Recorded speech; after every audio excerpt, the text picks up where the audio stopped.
CLP ಸಭೆಯಲ್ಲಿ CM Siddaramaiah ಖಡಕ್ ಆಗಿ ಸೂಚನೆಯನ್ನ ನೀಡಿದ್ದಾರೆ.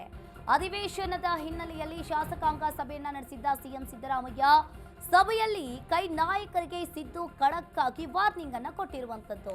ಹಾಗಾದ್ರೆ ವಿಪಕ್ಷಗಳ ಆರೋಪಗಳಿಗೆ ಕೌಂಟರ್ ಅನ್ನ ಕೊಡಲು ಸೂಚನೆಯನ್ನ ನೀಡಿದ್ರ? ಹಾಗಾದ್ರೆ ಅಧಿವೇಶನದಲ್ಲಿ ಸಕ್ರಿಯವಾಗಿ ಭಾಗವಹಿಸಲು ಸೂಚನೆಯನ್ನ ನೀಡಿದ್ದಾರೆ ಸಿಎಂ ಸಿದ್ದರಾಮಯ್ಯನವರು. ಸಿಎಲ್ಪಿ ಸಭೆಯಲ್ಲಿ ಒಂದು ರೀತಿಯಾಗಿ ಸಿಎಂ ಸಿದ್ದರಾಮಯ್ಯನವರು ಖಡಕ್ ಆಗಿ ಸೂಚನೆಯನ್ನ ನೀಡಿದ್ದಾರೆ. ಅಧಿವೇಶನದ ಹಿನ್ನೆಲೆಯಲ್ಲಿ ಒಂದು ರೀತಿಯಾಗಿ ಶಾಸಕಾಂಗ ಸಭೆಗೆ ಖಡಕ್ ಆಗಿ ಸೂಚನೆಯನ್ನ ನೀಡಿದ್ದಾರೆ.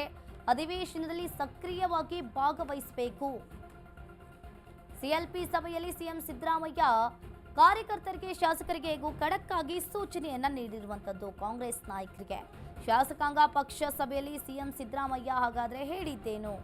ಅಧಿವೇಶನದ ಹಿನ್ನೆಲೆಯಲ್ಲಿ ಶಾಸಕಾಂಗ ಸಭೆಯನ್ನ ನಡೆಸಿದ್ರು ಸಿಎಂ ಸಿದ್ದರಾಮಯ್ಯನವರು.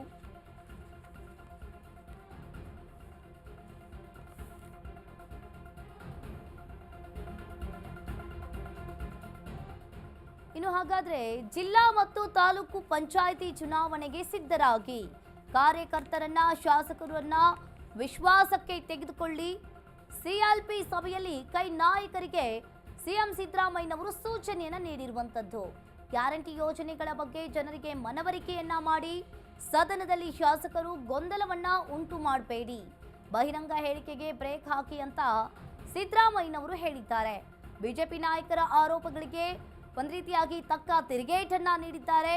ಪಕ್ಷದ ಸೂಚನೆಯನ್ನ ಪಾಲಿಸುವಂತೆ ಶಾಸಕರಿಗೆ ಸಿಎಂ ಸೂಚನೆಯನ್ನ ನೀಡಿರುವಂತದ್ದು. ಇನ್ನು ಒಂದು ರೀತಿಯಾಗಿ ಕಾಂಗ್ರೆಸ್ ನಾಯಕರಿಗೆ ಸಿಎಂ ಸಿದ್ದರಾಮಯ್ಯನವರು ಖಡಕ್ ಆಗಿ ಸೂಚನೆಯನ್ನ ನೀಡಿದ್ದಾರೆ. ಈ ಬಗ್ಗೆ ಹೆಚ್ಚಿನ ಡೀಟೇಲ್ಸ್ ಅನ್ನ ನೀಡ್ತಾರೆ ನಮ್ಮ ಪ್ರತಿನಿಧಿ ಅಭಿಷೇಕ್, ದೂರವಾಣಿ ಸಂಪರ್ಕದಲ್ಲಿದ್ದಾರೆ. ಇನ್ನು ಒಂದ್ ಕಡೆ ನೋಡ್ತಾ ಇರಬಹುದು ಅಭಿಷೇಕ್, ಸಿಎಲ್ಪಿ ಸಭೆಯಲ್ಲಿ ಸಿಎಂ ಸಿದ್ದರಾಮಯ್ಯನವರು ಶಾಸಕರಿಗೆ ಹಾಗೂ ಕಾಂಗ್ರೆಸ್ ನಾಯಕರಿಗೆ ಖಡಕ್ ಆಗಿ ಸೂಚನೆಯನ್ನ ನೀಡಿದ್ದಾರೆ. ಏನೆಲ್ಲ ಸೂಚನೆಯನ್ನ ನೀಡಿದ್ದಾರೆ, ಇದ್ರ ಬಗ್ಗೆ ಹೆಚ್ಚಿನ ಡೀಟೇಲ್ಸ್ ಕೊಡೋದಾದ್ರೆ? ಅಂಕಿತ, ಕಳೆದ ದಿನ ಶಾಸಕಾಂಗ ಸಭೆ ಸಿಎಂ ಸಿದ್ದರಾಮಯ್ಯ ನೇತೃತ್ವದಲ್ಲಿ ನಡೆಯಿತು. ಅಲ್ಲಿ ಪ್ರಮುಖವಾಗಿ ಶಾಸಕರಿಗೆ ಮತ್ತು ಸಚಿವರಿಗೆ ಒಂದಷ್ಟು ಕಿವಿ ಮಾತು ಹೇಳುವ ಮುಖಾಂತರ ಸರ್ಕಾರವನ್ನ ಪಾರದರ್ಶಕತೆಯಿಂದ ಹಾಗೂ ವಿಪಕ್ಷಗಳ ಟೀಕೆಗಳಿಂದ ಯಾವ ರೀತಿ ಉತ್ತರಿಸಬೇಕೆಂಬ ಗಟ್ಟಿಯಾದಂತಹ ಒಂದು ಸೂಚನೆಯನ್ನ ಸಿಎಂ ಸಿದ್ದರಾಮಯ್ಯ ಅವರು ಶಾಸಕರಿಗೆ ಮತ್ತು ಸಚಿವರಿಗೆ ನೀಡಿದ್ದಾರೆ. ಅದರಲ್ಲೂ ಕೂಡ ಪ್ರಮುಖವಾಗಿ RCB ಕಾಲ್ತುಳಿತ ಪ್ರಕರಣಕ್ಕೆ ಸರ್ಕಾರಕ್ಕೆ ಸಾಕಷ್ಟೊಂದು ಡ್ಯಾಮೇಜ್ ಉಂಟಾಗಿತ್ತು. ಆ ಒಂದು ವಿಚಾರವನ್ನು ಇಟ್ಕೊಂಡು ವಿಪಕ್ಷಗಳು ಇಂದು ಮತ್ತು ನಾಳೆ ಸರ್ಕಾರದ ವಿರುದ್ಧ ಒಂದಷ್ಟು ಚಾಟಿಯೇಟನ್ನ ಬಿತ್ತುವಂತ ನಿಟ್ಟಿನಲ್ಲಿ ಒಂದಷ್ಟು ಪ್ರಯತ್ನವನ್ನ, ಒಂದಷ್ಟು ತಯಾರಿನ ಕೂಡ ಮಾಡ್ಕೊಳ್ತಿದ್ರು.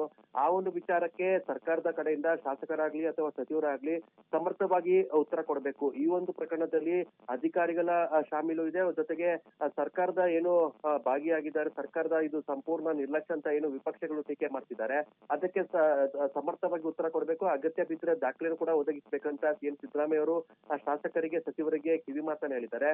ಇದರ ಜೊತೆಗೆ ವಿಪಕ್ಷಗಳು ಏನು ಪ್ರಮುಖವಾಗಿ KN ರಾಜನ್ ಅವರು ಸಚಿವ ಸಂಪುಟದಿಂದ ವಜಾಗೊಂಡಿರುವಂತಹ ಬೆನ್ನಲ್ಲೇ ಅವ್ರನ್ನ ಆ ಒಂದು ವಿಚಾರವನ್ನ ಇಟ್ಕೊಂಡು ಟೀಕೆ ಮಾಡುವಂತ ಸಲುವಾಗಿ ಕೂಡ ಅಧಿವೇಶನದಲ್ಲಿ ಮುಗಿ ಬೀಳ್ತಾರೆ. ಅದಕ್ಕೂ ಕೂಡ ನೀವು ತಯಾರಿಗಿರ್ಬೇಕು. ಸರ್ಕಾರದ ಕಡೆಯಿಂದ ಯಾವ ರೀತಿಯಾದ್ರೂ ಕೂಡ ಸಮರ್ಥವಾದಂತ ಒಂದು ಉತ್ತರವನ್ನ ಕೊಡಬೇಕು ಅಂತ ಸಿಎಂ ಸಿದ್ದರಾಮಯ್ಯ ಅವರು ಹೇಳಿಕೆಯನ್ನ ಕೊಟ್ಟಿದ್ದಾರೆ. ಇದರ ಜೊತೆಗೆ ZPTP ಮತ್ತು ಚುನಾವಣೆ ಏನಿದೆ, ಮುಂಬರುವಂತ ದಿನಗಳಲ್ಲಿ ZPTP ಚುನಾವಣೆಗೆ ತಯಾರಾಗಿ ಈಗಿಂದನೇ ಸಂಘಟನೆಗೆ ಕೈ ಹಾಕಿ, ಜೊತೆಗೆ ಕ್ಷೇತ್ರದಲ್ಲಿ ಶಾಸಕರಾಗ್ಲಿ ಸಚಿವರಾಗ್ಲಿ ಜನರಿಗೆ ಸಿಗುವಂತಾಗ್ಬೇಕು. ಕ್ಷೇತ್ರದಲ್ಲಿ ಅಭಿವೃದ್ಧಿ ವಿಚಾರವಾಗಿ ಯಾವುದೇ ರೀತಿಯ ರಾಜಿ ಮಾಡಬಾರ್ದು ಅಂತ ಒಂದಷ್ಟು ಸೂಚನೆಯನ್ನ ಖಡಕ್ ಆಗಿ ಕೊಟ್ಟಿದ್ದಾರೆ. ಈಗಾಗಲೇ ಸಿಎಂ ಸಿದ್ದರಾಮಯ್ಯ ಅವರು ಕಳೆದ ಸಲ ದೆಹಲಿಗೆ ಹೋಗಿರ್ತಕ್ಕಂಥ ಸಂದರ್ಭದಲ್ಲಿ ರಾಹುಲ್ ಗಾಂಧಿ ಅವರು ಒಂದಷ್ಟು ಇದೇ ವಿಚಾರವಾಗಿ ಪ್ರಸ್ತಾಪ ಮಾಡಿದ್ರು. ಈಗ ಅದೇ ಪ್ರಸ್ತಾಪವನ್ನ ಸಿಎಂ ಸಿದ್ದರಾಮಯ್ಯ ಅವರು ಮುಂಗಾರು ಅಧಿವೇಶನ ನಡೆದಿರ್ತಕ್ಕಂಥ ಸಂದರ್ಭದಲ್ಲಿ ಸಿಎಲ್ಪಿ ಸಭೆಯನ್ನ ಕರೆದು ಶಾಸಕರಿಗೆ ಸಚಿವರಿಗೆ ಈ ಒಂದು ಕಿವಿ ಮಾತನ್ನ ಹೇಳಿದ್ದಾರೆ. ಇದು ಎಷ್ಟರ ಮಟ್ಟಿಗೆ ಅಧಿವೇಶನದಲ್ಲಿ ಸಕ್ಸಸ್ ಆಗುತ್ತೆ, ಎಷ್ಟರ ಮಟ್ಟಿಗೆ ಶಾಸಕರು ಮತ್ತು ಸಚಿವರು ಸರ್ಕಾರದ ಪರವಾಗಿ ತಮ್ಮ ಒಂದು ವಾದವನ್ನ ಮಂಡಿಸ್ತಾರೆ ಅನ್ನೋದು ಕೂಡ ಕಾದ್ ನೋಡ್ಬೇಕಾಗುತ್ತೆ. ಅಂಕಿತಾ, ಥ್ಯಾಂಕ್ ಯು ಅಭಿಷೇಕ್ ನಿಮ್ಮೆಲ್ಲ ಮಾಹಿತಿಗೆ.